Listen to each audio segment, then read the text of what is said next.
Okay, this is now starting. All attendees are in listen-only mode. this is part 2 of the race director basic setup training. We're going to continue with our setup by going back into Tailor Options. Go to the Finish Line tab. This race is actually going to have wave starts by division. The 5K is scheduled to start about 5 minutes after the 15K. And here is where we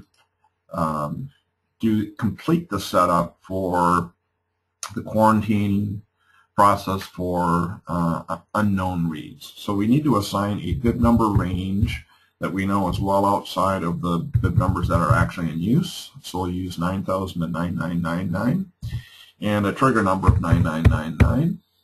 And here's where we put the division number that we set up for this process, division 9. So there's a bit more help about how this is used by using the help button, but this is a pretty basic step for all chip scored races. I'm going to use ChronoTrack for scoring this race. A fairly standard setting is to score the top finishers by gun time. Often we calculate the pace on chip time. For ChronoTrack, there's the option of using a cross-reference file, and that would be used in this advent that the chip codes actually don't line up with the bib numbers. That's not usually the case, but that if that ever is, this is where that would be set. On the Results 1 tab, here's where you can set the format that you want to see the time displayed as. Single-digit hour, minutes, seconds, and tenths is what we want to see for the times. So on to race segments. So since our 15K has 2 splits and a finish, we need to define the race at the 3-segment level. But in this case, our 5K only has a single segment, so how we do it is going to vary by division. So we'll use this setting, segment definitions vary by division. So now we see this new element starting in Race Director 2014, which is timing points. In this case, there's 2 timing points. Or another way of thinking of it is sources for chip read data. The 2 sources are the finish line, and in fact, the reader at the finish line is also going to collect our start times. So that's one timing point. The other timing point is a reader that they're going to have capturing the 5K split and the 10K split for those that are in the 15K. So we'll go to timing points, and the number of timing points we have is 2. And the first one we're going to call the 15K splits. Occurrence count means for every participant, how many times do you expect they will cross this point? We expect they'll cross it twice, once for the 5K read and another time for the 10K read. The gap factor is some increment of time. We'll use 10 minutes here. At least this amount of time needs to transpire before it's actually considered a second occurrence. So we'll use 10 minutes for that. Our other reader is the finish line, and there will only be a single occurrence there. That's all there is to setting up the timing points. So we'll close this screen, and we'll return to Tailor Divisions to complete our segment setup. So first we'll select the 5K, and the number of segments we have for the 5K is 1. Finish line. Oops. And we use the finish timing point, occurrence 1. 3.1 miles, and we'll save that. For the 15K, there's going to be 3 segments for this division. And how we name these segments is going to influence what is actually in the headings for the splits when you do the reporting. So the first split we'll call the 5K split, or the first segment we'll call the 5K split, and we'll get that from the 15K splits, occurrence 1. Distance there is 3.1 miles. The next is the 10K split. Again, we'll get these from the 15K splits, but the 10K is going to come from occurrence number 2. 3.1 miles. So the distance we enter for a segment is the distance for that segment itself, not the cumulative distance. For the finish, we'll use the finish timing point, occurrence 1. Again, 3.1. So that completes our setup for the segments for both the 5K and the 10K. We're going to continue on now to importing participants. So we'll go to update participants. In this case, we're getting our participants from a spreadsheet. So we'll use the import button and other sources.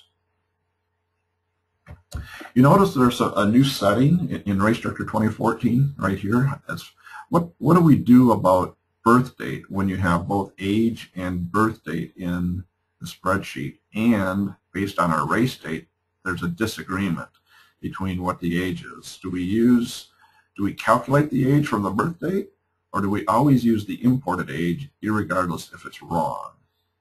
In this case, I'm going to use the convention that we're going to trust the birth date and calculate the age from that.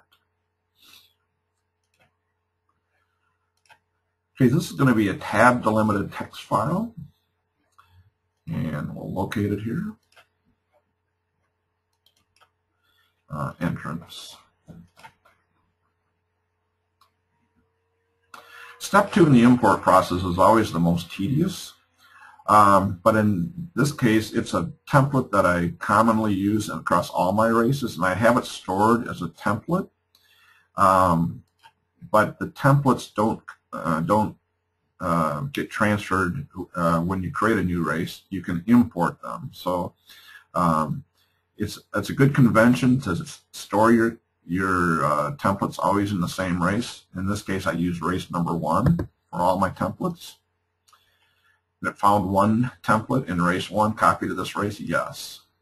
So now I can select my standard template, and all of the mapping is done for me automatically.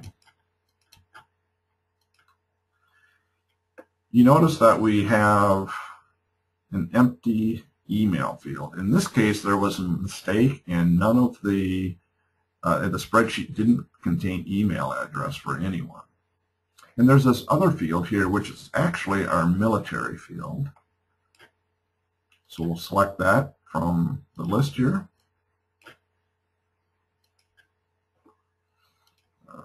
Pardon me here while and then we'll complete the import process. And we've got some problems where it looks like we have the same person set up more than once. We can skip it, skip all of them, ignore the problem, or ignore all. In this case, I'm just going to ignore it, which means it's going to set the person up twice. Discrepancies between imported birth date and ages were found. In this case, it makes sense because this is an old race that I'm now importing the participants into a more recent date. So I'm going to have lots of problems in this data where the calculated age is going to be higher than the imported age, but that's fine. So we'll use the calculated age because that's the setting that I had on.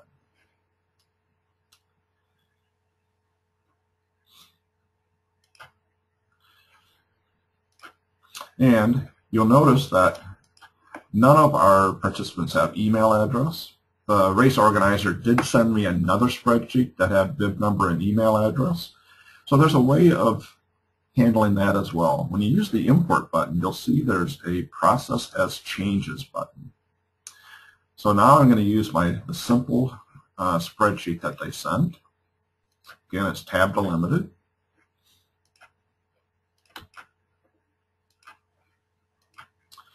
And when you're importing changes to data, the only thing you really need to map is the bib number and the field that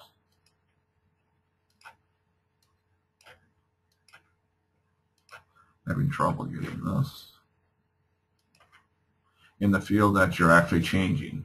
The other difference is when you get to this screen, it actually does a check. It says there were 1,300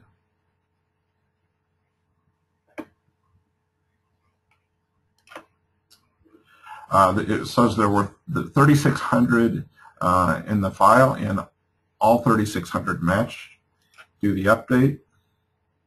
There's some email problems configuration-wise. I'm going to forget about that check. And now we have an email address on all participants. Okay, that concludes this part of the demonstration. In the next part, we will process some results for this race.